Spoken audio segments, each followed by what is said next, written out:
Is Russia pushing hard outside Bakhmut in order to score a victory on the 1-year anniversary of the invasion? I'm Paul, U.S. Army combat veteran. It's February 24th, 2023. This is your daily Ukraine update. Let's get into it. Okay, the biggest changes are outside of Bakhmut. You can see the villages of Berkiva and Yadhine have been taken by Russian forces. You can also see they've occupied this sort of salient over the Bakhmutka. And while this doesn't necessarily put the two major roadways feeding into Bakhmut, keeping the defenders supplied, it does increase the pressure on those remaining in Bakhmut itself. Now, I think some of this is driven by the Russian and sort of throwback Soviet mentality, where anniversaries are very, very significant. So being able to tout a victory, even if it's just in two small suburbs, is very, very important to the Russian sort of information warfare machine. But in the grander scheme of things, right, there are more questions going forward into the coming year. The biggest one is, of course, the Ukrainians' ability to mount a counteroffensive.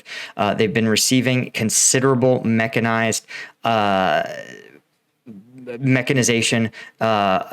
vehicles basically for their forces in the form of main battle tanks and APCs, troop carriers, infantry fighting vehicles, whatever you want to call them. So the ability of Ukrainian forces to cover significant ground is rising. The question is, of course, what will that offensive look like? Will they be able to leverage them effectively?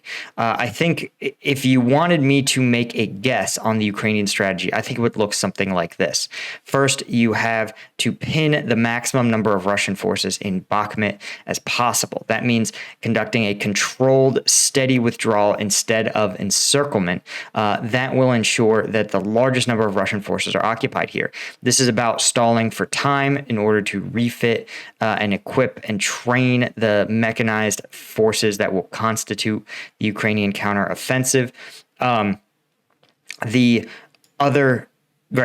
question is, as the Ukrainian forces finally are in position for their counteroffensive, you'll start to see the withdrawal from Bakhmut, and it's almost like the forces will pass by. Russian forces that are in Bakhmut will suddenly find themselves no longer in contact, and Ukrainian the counteroffensive for the Ukrainian military will start. I think there's two likely places it'll happen.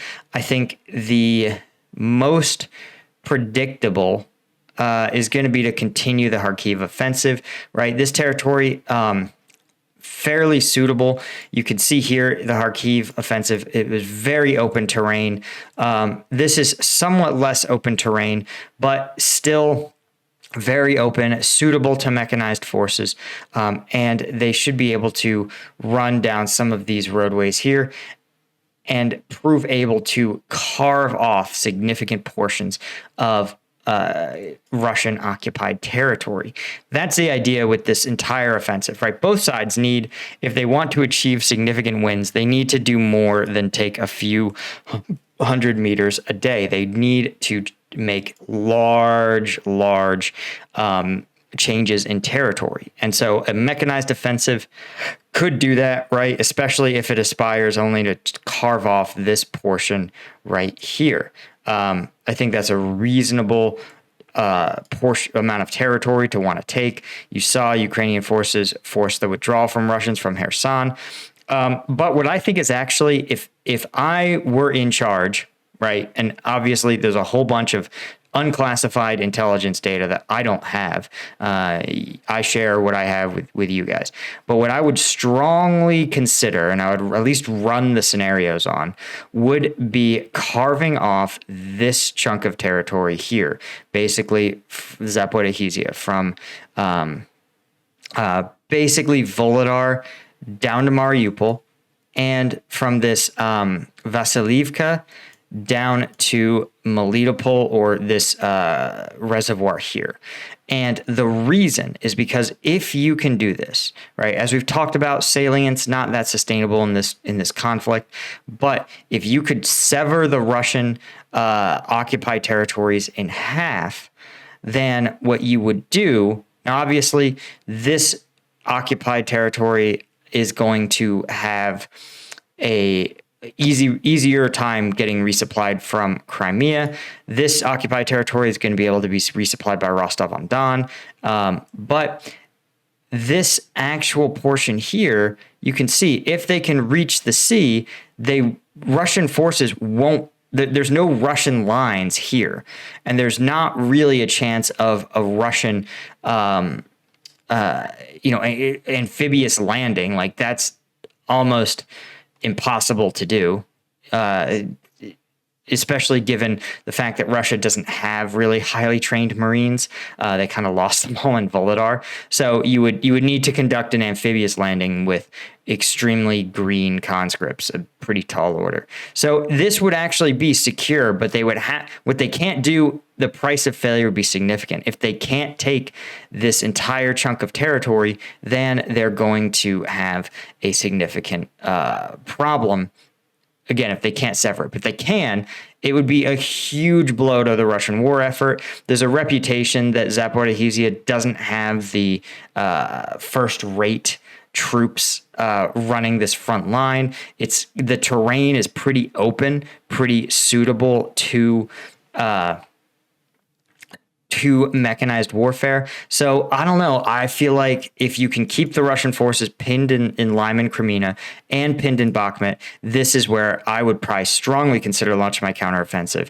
Again, if the numbers work out, if you actually look at your own size of your offensive, the size of the Russian forces garrisoning the region, how responsive you think the Russians will be, etc.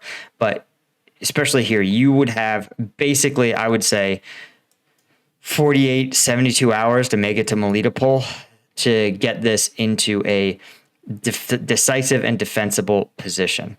And then, of course, you would have probably the same 72 hours to cut this major line here in Mariupol. But if you could do it, you could really do some damage. So anyway, that's my guess. But let me know in the comments what you guys think. Also, of course, today we are dropping another Patreon video. These are all the viral combat videos of the week that we haven't already looked at. Thanks again to our Colonel tier patrons, EC1978, Predator 7R, Judith Haynes, and our Lieutenant tier patrons. You guys are the ones who really make this whole thing possible. I appreciate you. The link is in the description if you want to join us for today's video and sign up and support the channel. And I will see you guys in the next one.